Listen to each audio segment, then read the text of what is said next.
Get situated here.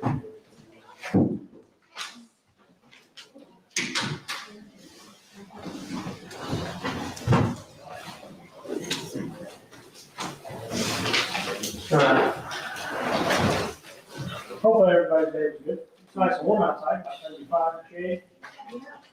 And then I woke up. So, yeah, it's not very forgiving outside right at the moment. So hopefully it'll get better. This evening text, I can speak this evening. This evening's text is going to be Matthew 18, 21 through 35.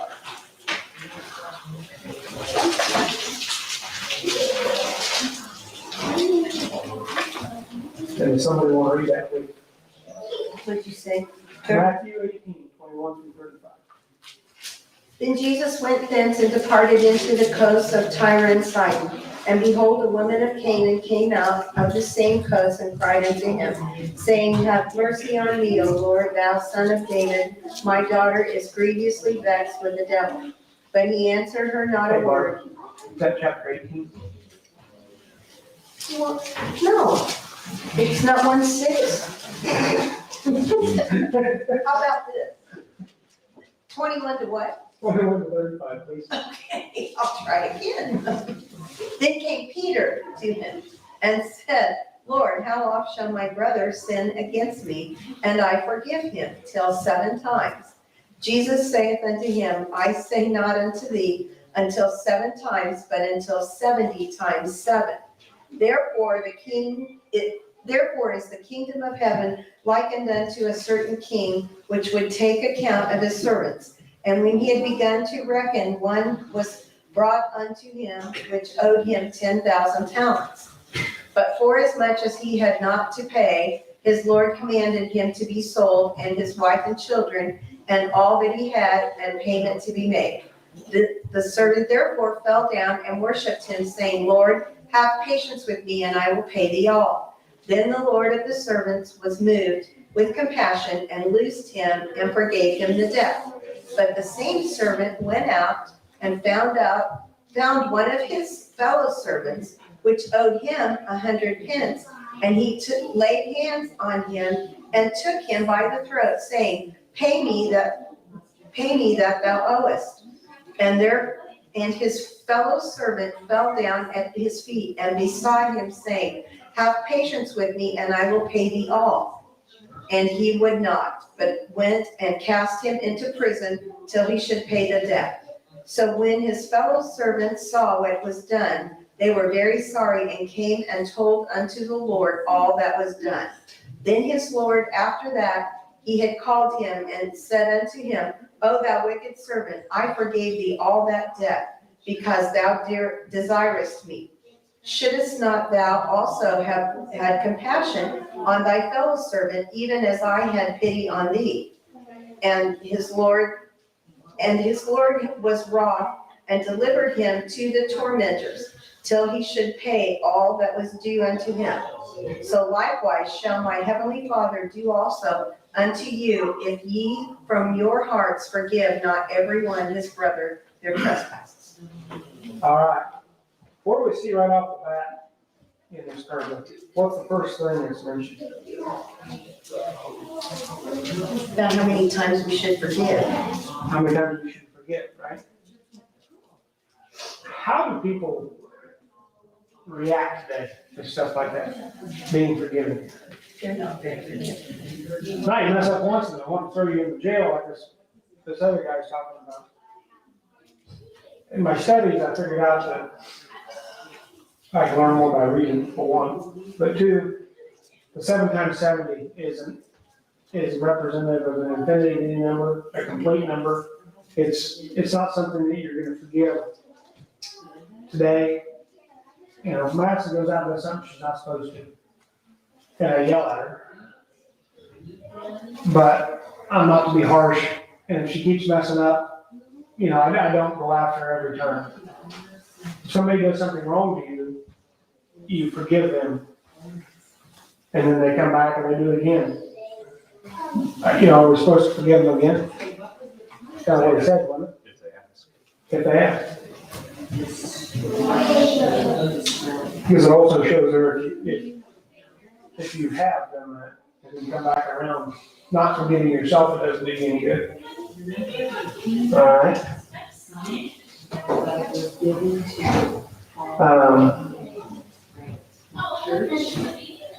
What was this first servant like? What do we see?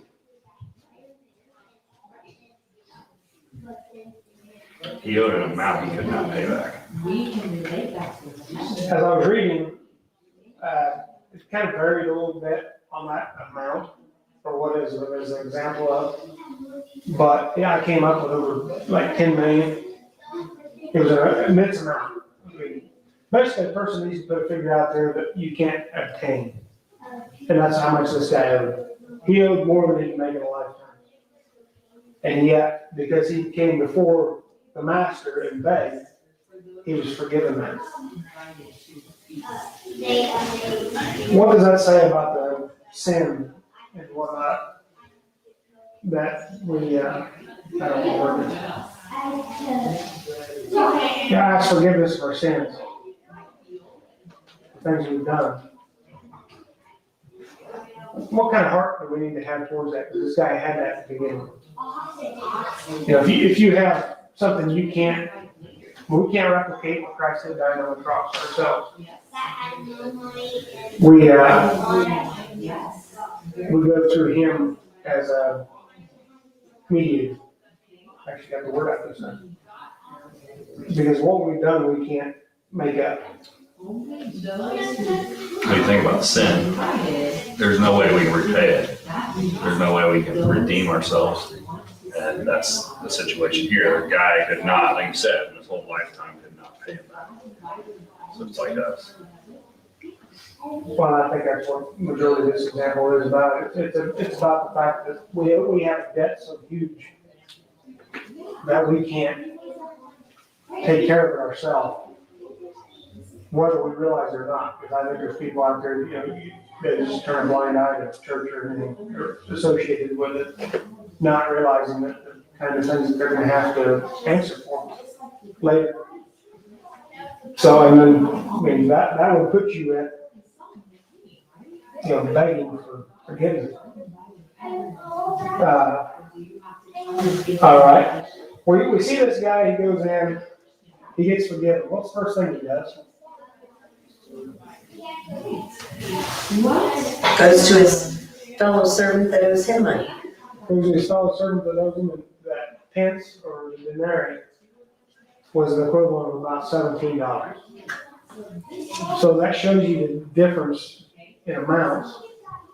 And this guy's heart was in such a way that he didn't care. He had just been forgiven this amount, but yet, and I don't know per se, he was going after that money to try to pay that money back after the fact. But to have the kind of heart to go up and you go grab somebody by the throat, that's usually a pretty good indication that either A, you mean business, or B, you're just ruthless, you're uncaring. When we walk through the door back here, how do we act towards each other? Or how should we act towards each other? Let's have to go that route. Friendly. Friendly, right? You know, if you have something that you need or whatnot, you come in and ask somebody, you talk to them, you know, back and forth. So, this guy goes up and grabs this guy by the throat and tells him he wants his money, which is pennies, really, in comparison. And then he goes and throws him in jail.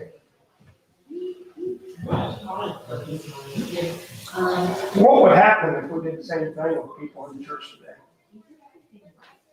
You take it and go that angle with it. You got somebody that isn't doing what he's supposed to be doing, and you go at somebody like that. You're not being kind, you're not being more or less sincere, because the way he's acting here, it isn't anything about what he himself really, I guess, to me, I can't get quite the mental state of what he's got, so he wants to go after this guy for $17. Well, It just seems kind of weird. it's trivial compared to the $1 million or whatever he owed. It's nothing. And that's a comparison. It's like you said, it's nothing. And he'll nitpick at that. Yeah. And then after the fact, you have the guy, his fellow servant falls at his feet and he begs him, I'll get this money as I make it, but it's not good enough for this guy, so he throws him in jail. What happened to a person at that time if they got thrown in jail for that kind of thing? They're not beating him. I mean, you should have, half the work, you get beaten, there would be a recompense for the things you've done wrong. And, the trivial aspects back and sent him there for that, but then he did. And I still think it's the example of that time being so petty, but I think there's people there at that time that were that way. They might owe somebody else a whole bunch of money. And it comes back to what does God, how forgiving is God for the things that we get, for the things that we don't do right? You look at that. It's on where we're at with God. True. Yeah, I was thinking about this. I don't know if it's something I thought about, but you threw him in prison until you can pay back his money. How's he gonna pay it back? That's what I thought. I thought, And he, What good's that gonna do if he's in Exactly. prison? How's he gonna Because he make can't do it. money? so his family would have to do it, but Yeah, the point I think comes from that is the fact that he's thrown in prison, can't do anything about it. It's basically like shutting him out. The person said, okay, you're asking for forgiveness, but there's no way I'm gonna forgive you. And so there's no way he could get forgiveness from that man or his debt. Well, my thinking on that would be is they made it work. Maybe labor. Yeah, rock quarries, things like that, they actually put them. It wouldn't be very good living conditions compared to what they get today. But what happens, also another corkscrew into it. We sin and we get cast away from God. And I think that's a little bit of what you're looking at there also. Is that gets you thrown out. So we need to make sure we're paying attention to that aspect and are either asking for forgiveness or at least looking and trying to watch where we're at. So we'll stay on the right path. All right. What did his fellow servants, I'm assuming there's a whole bunch of servants, is what I'm gathering is. Because some servants go back and tell the master what had happened with this guy. What do we see there?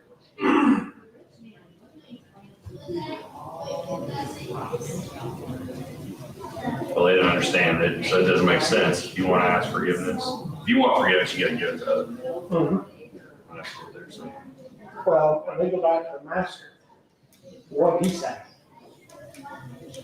What's God gonna say? We walk up to him and we think we've done everything we could do, but we didn't bother to show up to services or do anything church related.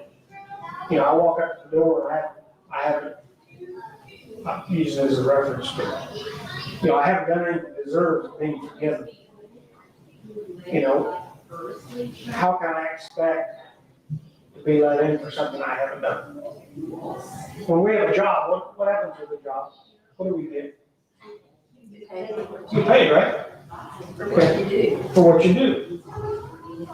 Is it any different than really what we're doing here? Other than we don't see a return on investment, It's just a different reward. different reward. It's a different type of currency. I can say that. That's not smart. There's gonna be some people that's gonna be very surprised. You get to the point where, they think they've done enough when they haven't. Or they've done a lot according to their eyes. And some of the people that Christ is talking to here, the way they're asking the questions, the way he's answering them, where was their heart at, all this? Because they're acting like, I've forgiven them a couple times, that's good enough. Why do I have to keep messing around with it? Why can't I just take care of it? But that's not the forgiveness of God. God's forgiveness is way beyond well, I'm sorry. What he's capable of. When you get thrown into prison in the Old Testament here, kind of where he's talking at for the New Testament, but the example Christ gives is the servant, and then his whole family get thrown in jail, or thrown out, as Eric said. So they're getting cast out. You can't repay something that you can't make anything towards. So it's something a person wants to kind of think about a little bit. Does somebody want to look up Luke 23:34? Get somebody on that, and somebody else on Acts 7:60, please. 23 what? 23:34.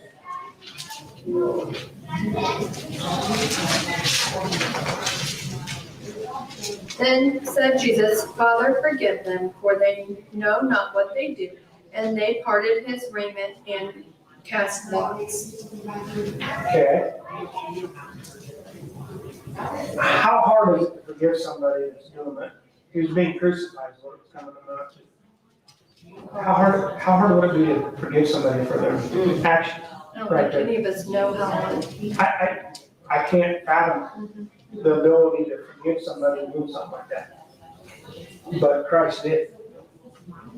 You know, it makes you stop and think, or you should. You know, how do I emulate that? How do I reciprocate it? How do I do the same thing? What's man's normal thoughts on something like that?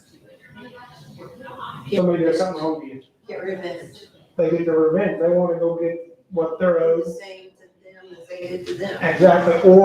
And a lot of people want more. Oh, yeah. They don't want to take it just as far as getting even, doing, They want to be one up. deed for deed, they want to go one up.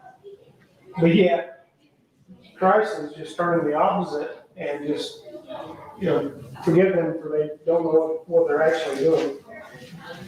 All right, somebody want to read Acts 7:60, please? Acts 7:60. Then he knelt down and cried out with a loud voice, Lord, do not charge him with this sin. And when he had said this, he fell asleep. Okay. That's another one we're getting an example of Stephen. Stoning would not be a very good way to go. I read on it that it could take up to an hour. You think about the punishment you're enduring at that time for being stoned to death. He fell asleep or died, but still the torture of having something like that done to you and still have the willingness to forgive. But something we should look at today, we should try to be forgiving in the same instance. All right. See if we answer that question. That person, I got all my questions answered. So I'm not gonna ask them again. Is there any other comments on this? Before I get over to- Okay, so in the parable that we first looked at, you were talking about Christians, right? Christians forgiving Christians. Mhm. But then when you look at these other verses, the other two verses that we looked at, I'm sure it's non-Christians and Christians, stoned Stephen. And so as a Christian, then we have to be forgiving to all, not just Christians. Yeah, okay, I got you. You had me confused there a little bit. I was looking at you kind of funny because I was confused, but, Just read between the lines. I see what Kathy can deal with me because she deals with wrong all the time. And we both just look at her and go, huh? But, yes, I think you're correct there. Is the first half of it is you're either dealing Christian or Christian or the servants aspect of things. And then the second one, you're working out in the world. We don't want to be to the point where we just get taken advantage of on every front. But as far as, somebody does something wrong to you, we don't forget it, but you're not gonna hold it. It isn't something you just I heard the lesson on it a while back on, not even there, saying it, I can't remember, my brain's right. But, when it comes trying to bring stuff up, but the ability to forget. And does that mean we put it in our back pocket for later, you know?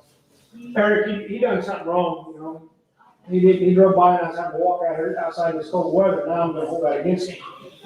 You know, we don't wanna be to the pettiness of somebody does something trivial and you're gonna hold that against them or remember on that.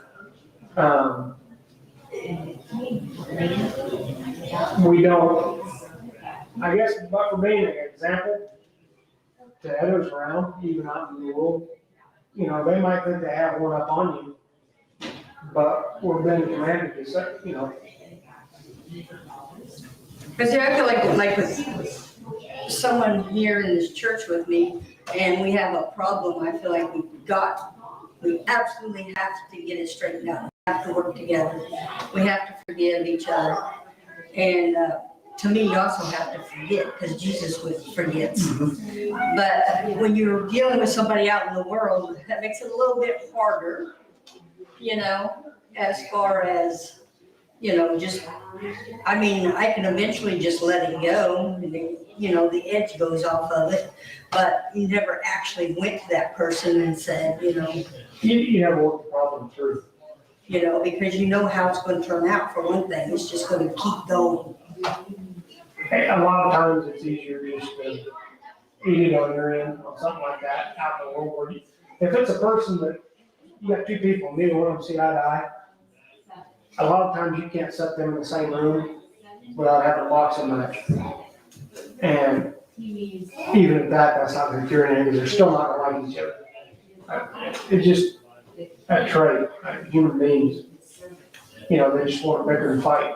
It's like having two kids in the same room, you know. One's got the toy, the other one wants the toy, and now we're gonna have a big fight because neither one of them, if you take it away from one of them and don't give them either one, then they're both mad at you.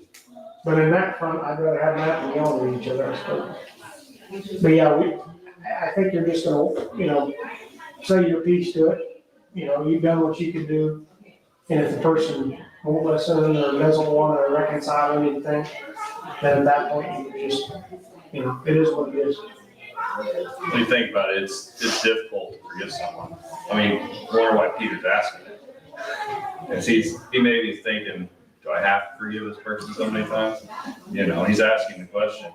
And so as a Christian should know that principle, you know, as we study it and go, okay, I'm going to ask for forgiveness. I should forgive the person that asked for forgiveness. But when you're dealing with somebody that doesn't have the same principle, they don't understand that, it's going to be harder, like you said. Because it may be somebody, you do something wrong to somebody, and you try to fix it, and they don't want to fix it. Well, you did your part. And that's, you know, as long as you have the attitude of forgiving, that's what the parable's about. God will forgive us, our sins. Because our little spouts with people are nothing compared to our sin with God, against God. So God has all the right to say no, but he's not going to, as long as we have that. I think you look at this parable and you see the main point. Guy owes too much, can't repay because God asks for forgiveness. It's the same thing with us in our sin. You know, we go up, we ask, hey, can I get this forgiven? And then later on, we have a bickering match amongst ourselves. You know, you're holding the same thing accountable over here that you got forgiven over here for, then why not just let that go? You know, wipe the slate clean and start over again. You've already had everything you owe forgiven. Why let something trivial or something small bother you in that way? Answer your question. Not really. I mean, I have my own thoughts on that, but, you know, I've been in those situations. And like I said, over time, the edge goes off and I can talk to the people and have a good time with the people, but at the time, it's a big deal. And, you know, you can't just go to them and ask for forgiveness because you know that's not gonna happen. It's just gonna keep it going. It's best just to back off and life goes on. Yeah. there's not much you can do at that point. When you say, hey, it's my fault, I guess the way I look at it, if I mess up something and I know about it, if I know about it, it's one thing. If I'm oblivious to everything going on, and Madison can tell you I'm probably oblivious most of the time. If I'm walking around a little world doing my own little thing, I'm not really paying attention on what's going on around me. You know, if I mess it up, I'll own it, and I'm stuck with it. Now, if that person wants to be mad at me, I guess I'm on my front anymore. Unless it's something that was done towards me or to me, it'll burn right off the front end, like you're saying. But then if you get to the point where it's like, whether was it, it's not relating to me. If they want to be mad about it, so be it. But some people, they're like mad, but they don't know why after a while. They're like, I can't remember why I'm mad at you, but I know I'm mad at you. Well, I get to that stage, and I already done it, forgot. They've already forgot what it was, but they know they're supposed to be mad. Yeah, It's confusing. I've seen people like that. It don't do you any good to be mad. At the end of the day, it doesn't do you any good to be mad. So, all right. Any other comments? Crickets? Okay, let's go jump over to Luke 10. Start at 37.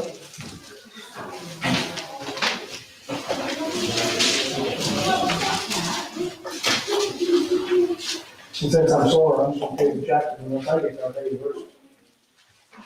10, verses 30 through 36. Then Jesus answered and said, a certain man went down from Jerusalem to Jericho and fell among thieves, who stripped him of his clothing, wounded him, and departed, leaving him half dead. Now by chance a certain priest came down that road, and when he saw him, he passed by on the other side. Likewise a Levite, when he arrived at the place, came and looked, and passed by on the other side. But a certain Samaritan, as he journeyed, came where he was, and when he saw him, he had compassion.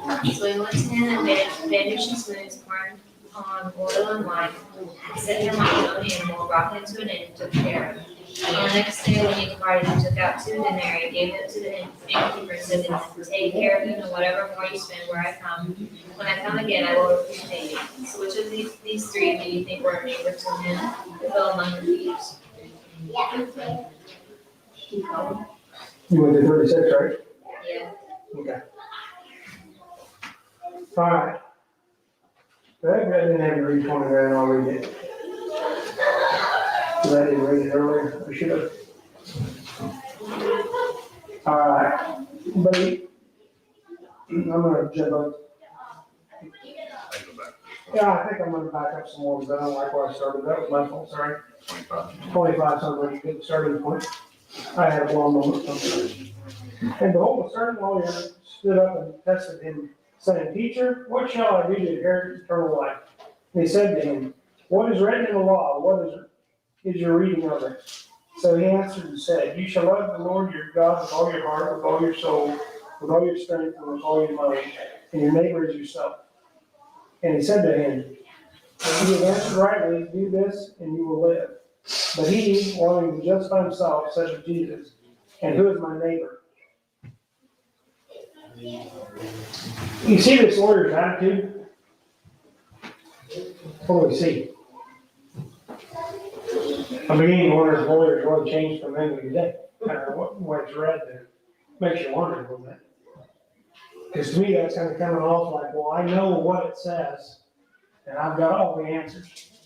I don't need you to tell me I'm right.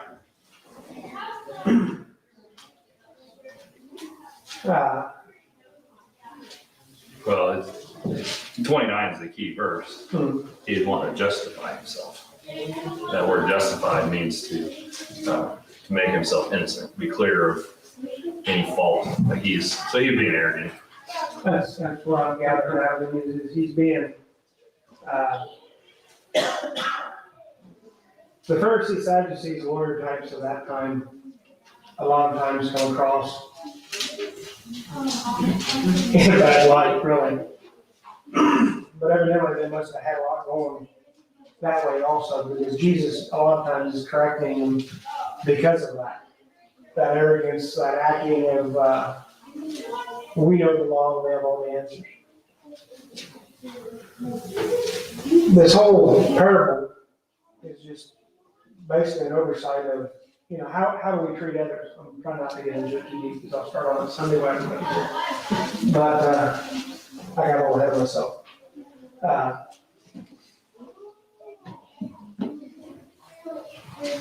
You know, we see somebody in need, what do? Need to try to help them. Help them?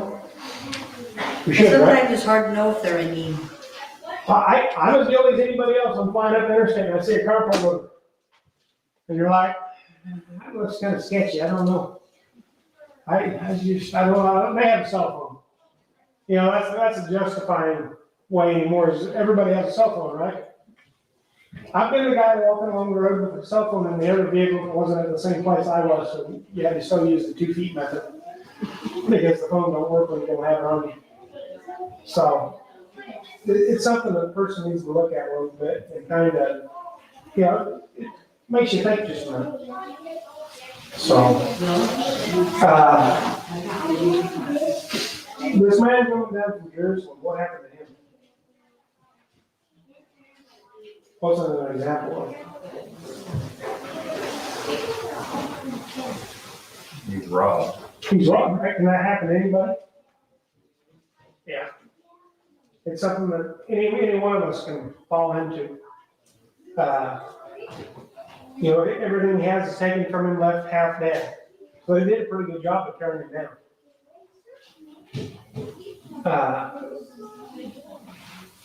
And then we're gonna see in verse 31 there that, the people that come by that probably should have helped, what they do? That'd be like having a flat tire on the interstate and having just the help me trucks drive right on by you as you're sitting there fixing it, wouldn't it? In theory, that's kind of how this is, you know, nobody's willing to stop and help him. So, well, I don't know, we'll get into a whole lot deeper, I'm only a minute early, so. Thank you for your comments this evening, been pretty helpful. We had a blowout on Highway M out here, and every car that stopped was a woman. All the men went right on by. By the way, you drove right in that. I actually saw you out there, my buddy on the way by. Didn't you have somebody that